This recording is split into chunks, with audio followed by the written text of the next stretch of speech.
का कोई बंदोबस्त नहीं है। इसका मतलब आप समझ गए थे कि रामराज्य आ गया है वहां पे। नहीं आया है रामराज्य। कश्मीर निशाने पर है अंतर्राष्ट्रीय माफियाओं के, अंतर्राष्ट्रीय टेरर कैंप के। तो फिर ये इंटेलिजेंस फेल्योर हुआ कैसे, ये सवाल तो बिल्कुल बनेगा।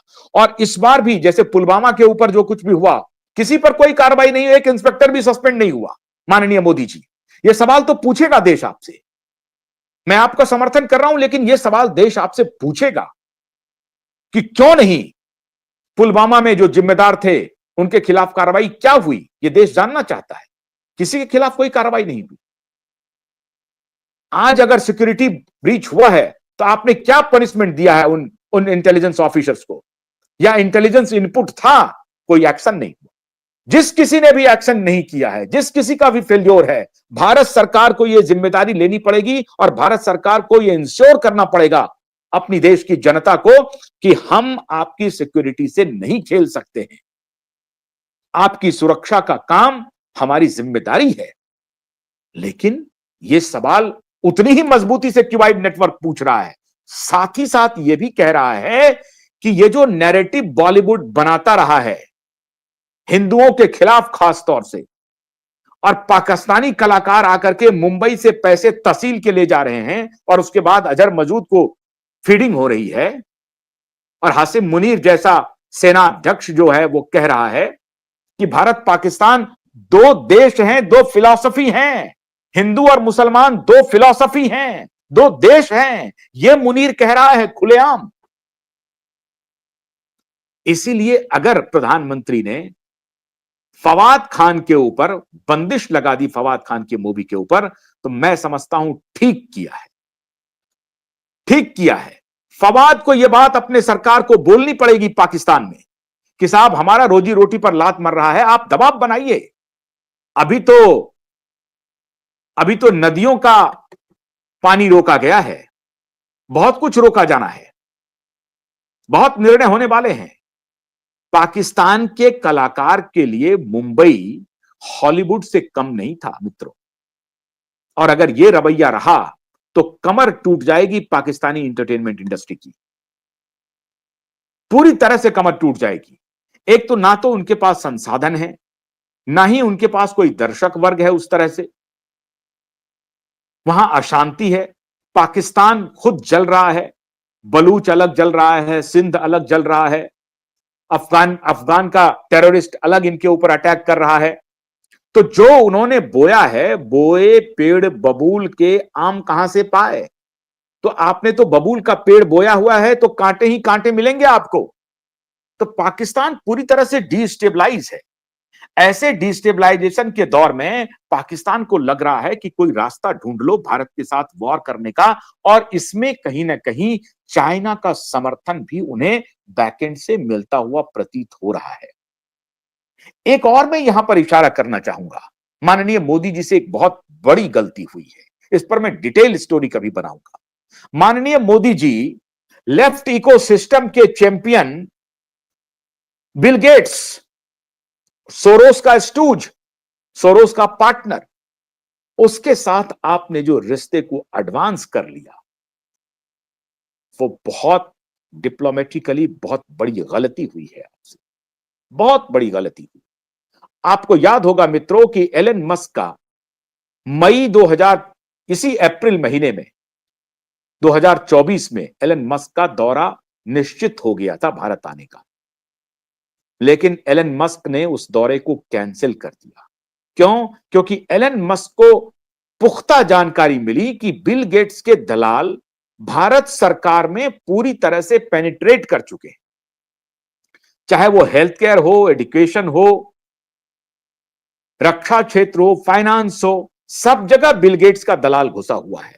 और ये दलाल और कोई नहीं है, भारत के ब्यूरोक्रेट्स हैं, भारत के टेक्नोक्रेट्स हैं, भारत के नकली रिसर्च साइंटिस्ट और डॉक्टर्स हैं, जिनको पीछे से फंड कर रहा है सोरोस। लेकिन भारत सरकार के लोग और भारतीय जनता पार्टी के लोग सोरोस को तो गाली देते हैं, लेकिन सोरोस के हमनवा, सोरोस के हमसफर, सोरोस के जिगरी दोस्त बिल गेट्स को कुछ नहीं कहते।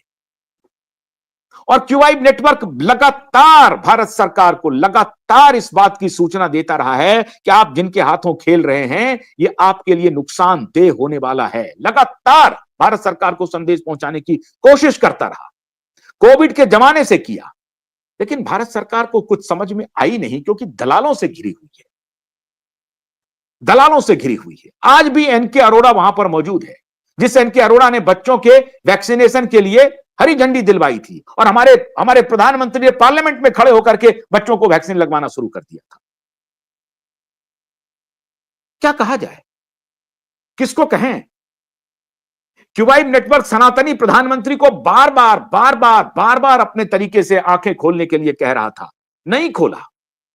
और आज मुझे शक है कि ट्रंप उस मजबूती से आपके साथ खड़े होंगे, मुझे शक है। और वो शक इसलिए है, मैं बहुत बड़ी बात बोल रहा हूं प्रधानमंत्री जी, मैं बहुत बड़ी बात बोल रहा हूं। फवाद का मवाद तो निकल गया, लेकिन मैं आपको एक बहुत गंभीर बात बोलने जा रहा हूं।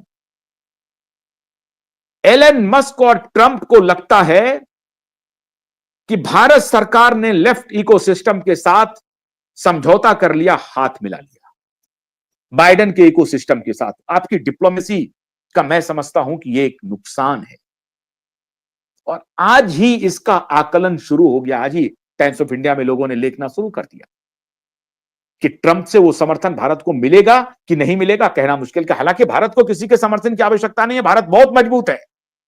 140 करोड़ लोगों की दुआ और उनके पुरुषार्थ पर आपको भरोसा रखना चाहिए। आप जो भी निर्णय लेंगे, पूरा देश आपके साथ खड़ा है। आप निर्णय करिए पाकिस्तान को सबक सिखाने की, पूरा देश आपके साथ खड़ा है। आपको अमेरिका के सामने और चाइना के सामने झुकने की जरूरत नहीं है। हम तब नहीं झुके 1971 में, जब हम कुछ नहीं थे, तब हमने पाकिस्तान को तोड़ दिया।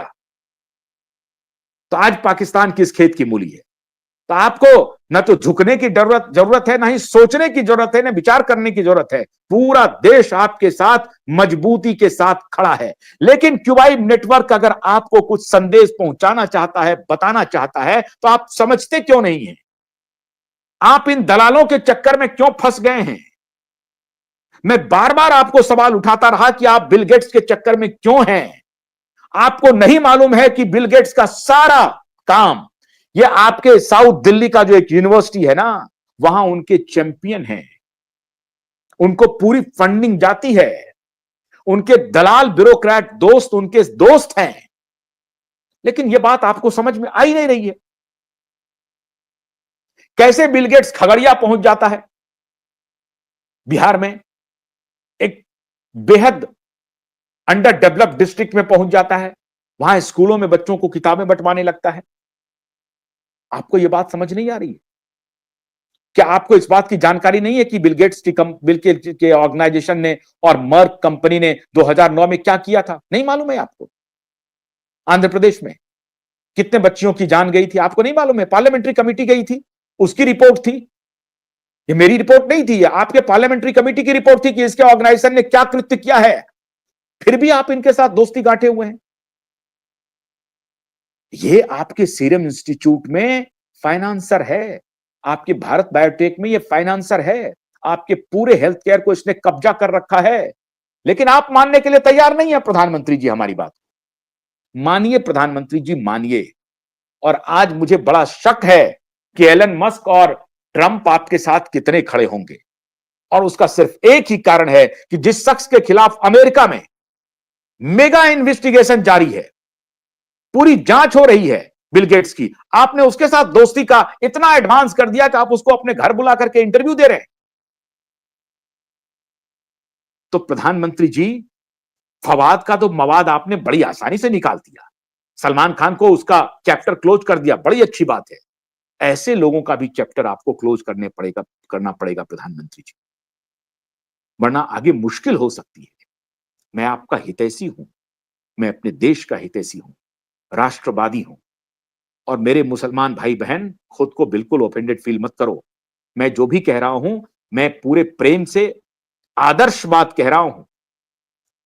मेरी उस धर्म में कोई आस्था नहीं है, उनकी उसकी गड़बड़ी मुझे मालूम है। फिर भी अगर आपने अपना लिया है तो मुझे कोई आपत्ति नहीं है, लेकिन आप मानो कि आप सनातनी हैं। आप हिंदू हैं, आपके 4-5 पूर्वज जाएंगे, आप हिंदू मिलेंगे, सनातनी मिलेंगे। हाँ, एक 2% जो बाबर और गजनी और तैमूर की औलाद यहां पर रह गए हैं, लुटेरों की औलाद, वो आपको परेशानी में डालने की कोशिश कर रहा है। उनकी कोशिश है कि हिंदू मुसलमान में झगड़ा हो जाए, राइट्स हो जाए और देश जलने लगे। उनकी तैयारी यही है, लेकिन हम ऐसा होने नहीं देंगे, ऐसा नहीं होने देंगे। प्रधानमंत्री ने अगर फवाद खान पे, हालांकि मैं इसे अच्छा नहीं मानता हूं क्योंकि एक एक्टर है, बहुत अच्छा बेचारा मेहनत करके कर रहा था, मैं उसके पक्ष में हूं, लेकिन फवाद को अगर प्रतिबंध किया है तो मैं इसके पक्ष में इसलिए हूं क्योंकि फवाद को अपने पाकिस्तान में आवाज उठानी चाहिए कि यह काम मत कीजिए, आप आतंकवादियों को समर्थन देना बंद कीजिए, वरना हम लोग आपके साथ खड़े नहीं होंगे। और जब सारे कलाकार विरोध करेंगे तो सरकार पर दबाव पड़ता है। बड़े बड़े कलाकार, अगर आबिदा परवीन, आपको गुलाम गुलाम गुलाम अली या फवाद खान जैसे कलाकार अगर आवाज उठाते हैं अपनी सरकार के खिलाफ, तो सरकार को सुनना उसकी मजबूरी होने वाली है। इसलिए मैं समझता हूं कि प्रधानमंत्री का यह कदम बेहद महत्वपूर्ण है। अभी तो ये फिल्में रिलीज होने वाली थी, अब पता नहीं रिलीज होगी कि नहीं होगी। तो पहला कुठाराघात प्रधानमंत्री ने किया है और मैं प्रधानमंत्री के इस कदम के साथ हूं। जिस प्रकार से सलमान खान को औकात दिखाई, जावेद अख्तर को औकात दिखाई, औकात दिखाई जानी चाहिए। अब वो वक्त आ गया है। बहुत बहुत शुक्रिया। नमस्कार।